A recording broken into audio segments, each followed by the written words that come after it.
হরে কৃষ্ণ। ওম নমো ভগবতে বাসুদেবায়। ওম নমো ভগবতে বাসুদেবায়। ওম নমো ভগবতে বাসুদেবায়। শ্রীমদ্ ভাগবত তৃতীয় স্কন্দ স্থানম সৃষ্টি স্থিতি বিংশতি অধ্যায় মৈত্রেয় বিদুর সংবাদ। শ্লোক 34।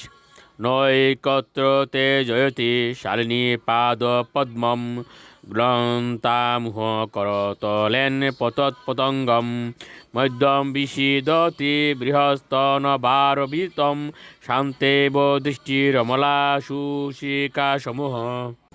অনুবাদ: এ সুন্দরী, তুমি যখন বারবার তোমার করতলের দ্বারা কন্দুকটিকে মাটিতে আঘাত করছো, তখন তোমার চরণ কমল এক জায়গায় স্থির থাকছে না।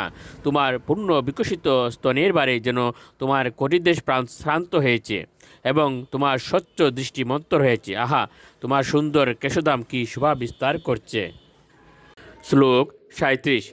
ইতি সায়ন্তনিম সন্দাম সুরাহ প্রমোদায়তিম প্রলুবয়ন্তিম গৃহুর্মত্তা মুরুদীয় স্ত্রিয়ম। অনুবাদ: মূঢ়বুদ্ধি অসুরেরা এইভাবে সেই সায়ংকাল সন্ধ্যাকে তার মোহময়ী রূপে নিজেকে প্রকাশকারিণী এক সুন্দরী রমণী বলে মনে করেছিল এবং তারা তাকে বলপূর্বক অধিকার করেছিল। শ্লোক 38। প্রহস্য ভাব গম্ভীরম জিগ্রন্তাত্মানম আত্মনা কান্তা সসর্য ভগবান গন্ধর্ব অপ্সরসাম গণান। অনুবাদ: তারপর পূজনীয় ব্রহ্মা গভীর ভাবব্যঞ্জক আস্য সহকারে যেন তার নিজের সৌন্দর্যকে নিজে উপভোগ করে গন্ধর্ব এবং অপ্সরাদের সৃষ্টি করেছিলেন। শ্লোক 39। বিসর্জ তনুম তাম বৈ জ্যোৎস্নাম কান্তিমতীম প্রিয়াম তয়েব চাদদু অপৃত্তা বিষাবসু পুরুগমাহ। অনুবাদ: তারপর ব্রহ্মা সেই কান্তিমতী প্রিয়া জ্যোৎস্নার রূপ পরিত্যাগ করলেন। বিষাবসু প্রমুখ গন্ধর্বেরা তখন তা সাদরে গ্রহণ করেছিলেন। শ্লোক 40।